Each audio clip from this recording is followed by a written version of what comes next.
Well, hey, tubers, tubettes, and of course the various crazy people. I'm with my buddy Mike over here. Hi. And Mike is going to do kind of a community service video with me.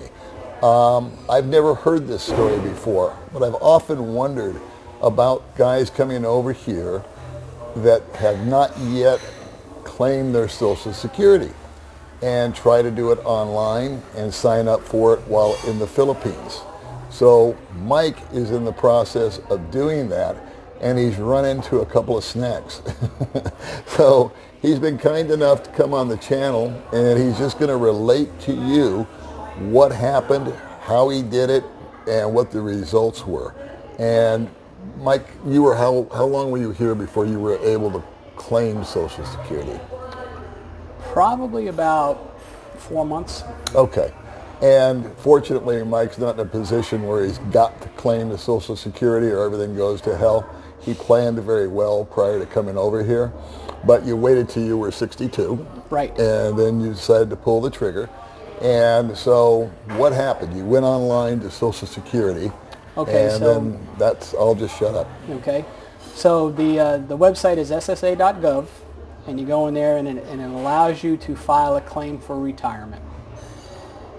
I filed it. You can file it up to like a month, I think, before you turn 62.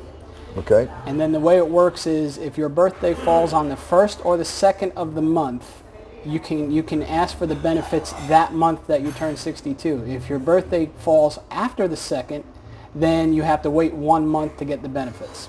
So unfortunately, my birthday fell on the 3rd, so I had to wait till October. Me too, 3rd. So there's that 30-day waiting period, right, and then you collect the following month. Unless you're born on the 1st or the 2nd. Correct.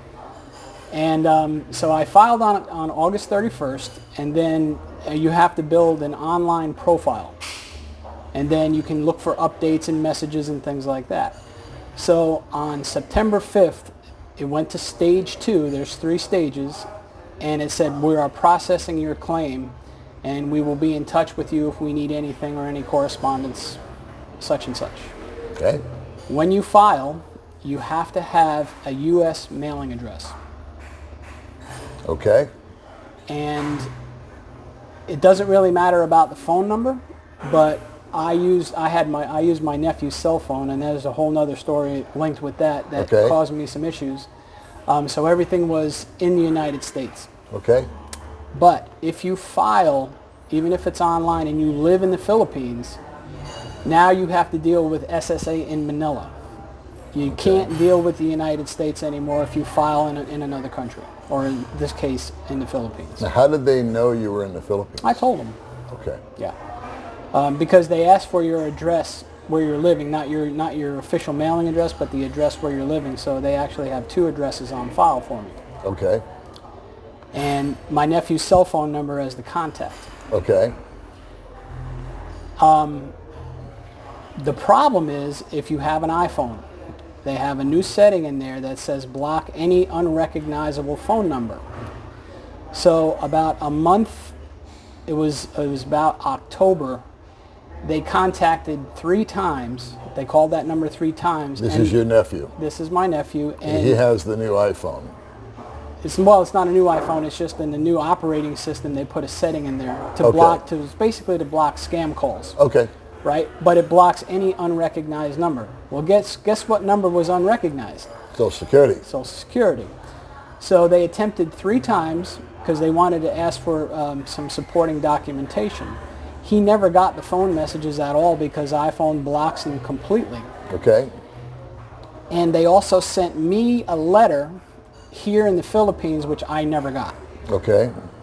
So dealing with the post office here is very interesting. Oh, yeah. Yeah. So I never got that information, and then I would check online frequently because it says, well, it'll take 2 to 4 weeks to process your claim. Okay. So we're going on over 2 months now. I haven't heard anything. It's still in stage 2. Then I'm sitting there waiting, and it's almost 3 months, and I said, okay, I'm going to call somebody and see what's going on. Okay. So trying to call them, too, is a challenge, because if you don't do it on the right day at the right time, you're not going to get anybody and said, we're all busy, call back later. And they basically hang up on you. Right, especially this time of year because of the COLA increase. There's going to be a bunch Yes. of people calling and inquiring, and there's also a lot of stuff on YouTube that I know of, and even Facebook, that's talking about stimulus checks and bonus checks and 2 paychecks in December and all this, that, and the other. So right now it's got a high volume Right. of calls. So Yep. did you ever get through to anybody? Yes. And what happened then? Okay, so I talked to this lady, and she took some information from me and brought up my claim. And she said, yes, they tried to contact you 3 times by phone, and they also sent you a letter to the Okay. address in the Philippines. And I said, okay, we have not received anything. I've not received any emails. I've not received any messages. And she said, okay, they're looking for some supporting documentation. They want your passport. They want to see your Social Security card. They want to see tax returns. Okay. But the cutoff was October 18th, and I was talking to her in November, so we had already missed that. So we talked for a little bit longer, and she said, okay, since you filed in the Philippines, you have to deal with Social Security in Manila. Let me give you 2 contact numbers and an email. Okay. So I decided to send an email, right? And the email address she gave me was no good. Okay. So I said, okay. I got on their website in Manila, found another email address, sent the email. The next day I get a response back, hey, we received your email and we'll be in contact with you. Give us 10 to 15 days. Okay. So I said, okay. And then I said, what I decided to do was you can call the number that she gave me Tuesdays and Thursdays between the hours of 8 and 11 in the morning. So it's a very small window of time that you can call. So I decided, okay, I'm going to call the following, I think it was Thursday. Okay. And where am I? So I waited, and in that time, I received an email saying that, hey, you've got updates to your claim. Go look at your profile on SSA. So I go out and look, and they had denied the claim. Wow. Yeah. So I said, okay, I'm definitely going to... I called them back, the SSA in America, to find out about this, and they said, oh, yes, well, you still have to deal with Manila. They're probably going to need some documentation. You might have to go there, et cetera, et cetera, et cetera. So you need to contact them. And I said, okay. So Thursday rolled around. I was going to get up and talk to them. 7:15, the phone rings. Guess who it is? SSA, Manila. Called you? Called me. Wow. They said, we received your email, and we're calling back to follow up. And Now, were they calling a U.S. number or your Philippine? the Philippine number. Yeah, Wow. because I gave them the Because the Manila called you. Yeah, Okay. I gave the Philippine number when I sent the email to SSA Manila. Gotcha. So the lady called me and she says, okay, we see that your claim was denied. I need to ask you some questions. And I said, sure. Most of the questions that she asked, I already answered these questions online, but she had to ask them all again. For example, are you going to receive a pension from the government? Do you have any dependents? Things like that. And she asked me a little bit more about my work history. And she went through all the questions and she said, okay, you're going to receive X amount of dollars. And she said something about $2 million. And I don't know exactly what that means. She says over the life of your SSA, you get $2 million or something like that. I don't know what that means, but whatever. And she says, we don't need any other supporting documentation from you. I'm going to contact America and have them reopen the claim, and they'll be in touch. Okay. So that was last week, and of course I haven't heard anything yet. Okay. So this is where we stand now. 4 months later, Yeah, you're in limbo. right. Do you have an idea as to what you would have done differently? I would definitely suggest before file in America. Don't do it here. Don't Okay. do it online. Do it in America, because if you do need to give documents, you're not going to want to send your passport through the mail. You don't want to send your SSA card through the mail. Right. I would do it and go to your local office and take care of it that way. So prior to coming out, which is what I did, I waited until I was 62. I went down, I filed, and then I made sure I actually got 2 checks prior to pulling the trigger and coming out here. Right. Because I know the importance for me. I didn't have deep pockets. If there wasn't money coming in, I would have been very nervous. Mm-hmm. And I don't really trust the system. And here's one of the reasons why. Right. It's one of those, if it can go wrong, it will type of deal. Fortunately, I didn't have that kind of issue.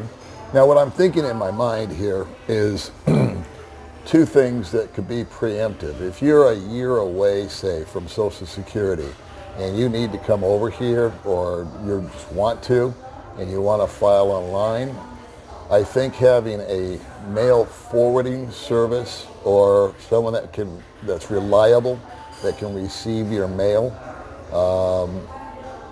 and be able to acknowledge the letter that came in, have them scan it to you. Right. Number two, have a number that is a U.S. number that can accept international calls, so you can get the phone call if somebody calls. Would you agree? I would. Okay. So I know that when I first came over here, I had T-Mobile, and it was like $50 a month. And I could call. It was my same number. And I think I left that alive for 3 or 4 months. And I'm glad I did, because the first time I transferred money, they called me to verify it was me. And I was able to answer the phone in real time and answer their security questions and all that. So I think, and a mail forwarding service, now I have a mail forwarding service that I don't like, so I'm not even going to mention them, okay? Because I set them up last time I went to America, and now they want more documentation, when after I asked them while I was there, right, do we have everything, are we cool? And they're like, yeah, you're cool, you're good to go. And they've been charging me $20 a month. They got some mail of mine. I asked them to open it up, and they said, well, we can't do that because you need to scan this and scan that and send it over to us. So anyway, I would verify and validate that you've got everything set up. So if you can, I guess the sage advice, and I don't like to give advice, but this is coming from Mike too, is that if possible, do your filing while you're in the States. Talk to a human being. Go in person, and which is what I did. Again, you can do what you want, but get that set up. And in my case, I waited until I got 2 checks before I felt comfortable even leaving the country.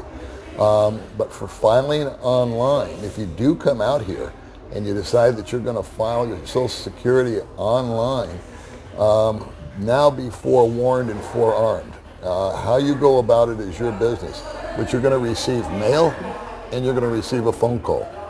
Correct. Am I hearing you right? Right. Okay. So you want to be able to make sure that you can receive the mail, and it's going to, I would just leave, I've left everything set up in America. I never told anybody I was in the Philippines. I did ask Social Security on the phone after I did my filing. I said, hey, I'm going to move to the Philippines. Is there anything special I have to do? And the lady on the phone said, no, honey, it's okay. Money's going to go into your bank. My bank is in America, and it's going to get chucked in there every month. She goes, you're retired. You're entitled to travel. You're entitled to go do whatever you want to do. So it doesn't matter if you're in the Philippines or if you're in, Columbus, Ohio. You're going to get your check. But filing online from a foreign country, did you need a VPN to get in? No. Okay, because they won't let me in for some reason. But anyway, you go to socialsecurity.gov, is that it?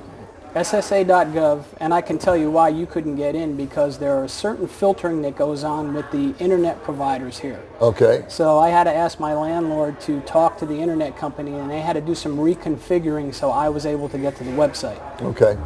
Because I've tried to check into Social Security a couple of times, and I'm blocked each time. And I'm told it's because I need a VPN. Yeah, no, but not true. It wasn't that important to me, so I never followed through on that. But I'm just trying to think it out through my head, because this is actually the first time I'm hearing the full story, is have a working address in the States. You have to have that. You have to have a U.S. mailing address in order to file. So there you go. You have to have, so if you've got a kid, if you've got a forwarding address or a mailbox deal, that'll be fine. Well, the way forwarding mailboxes work is it goes from your old address to them. You just put their address down. They give you a physical address, so it looks legit.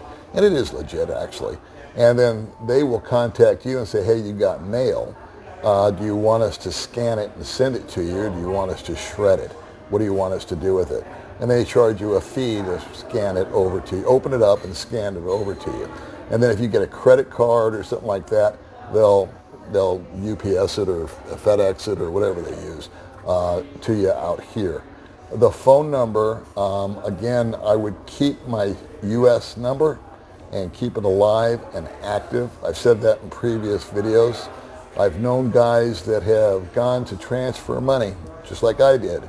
And guess what? The first time you do anything revolving around money, in this case, he's dealing with money too, which is his Social Security benefits, they're going to call you or they're going to send you a text to verify that it's you. It's all security measures. And so the there interesting you go. thing too is the fact that they sent that letter to this address here in the Philippines and not to the U.S. mailing address. I thought that was kind of interesting. That is interesting. Yeah. And they never tried to contact me through email either. Or you even use the website, the SSA.gov, where you put your profile in there. They never put any messages there either. And I will tell you that dealing with SSA Manila was better than dealing with SSA in America. They are very professional. They speak perfect English, and she knew exactly what she needed from me. Now, when it finally does go through, are you going to be paid the arrears that you're owed? I think it's retro back to when I was eligible, because they ask you, when do you want to start receiving benefits? So I think it will, because I said, okay, October, and I believe that they're going to pay me back to October. Okay. All right. Well, Mike, thanks for coming on the channel. Oh, it's my pleasure. I like doing these little public service announcements to guys that are coming out here and maybe rethink your thinking, or at least adjust your thinking. Or if you're already out here and you're getting ready to do what he just did, maybe be forewarned is forearmed. And so, again, American address, probably the American phone number is the best way to go. It all looks legit. It's all continuity to it, and it doesn't raise any red flags. So, once again, thanks for coming on the little channel. My pleasure, and sir. We will see you guys on the next video.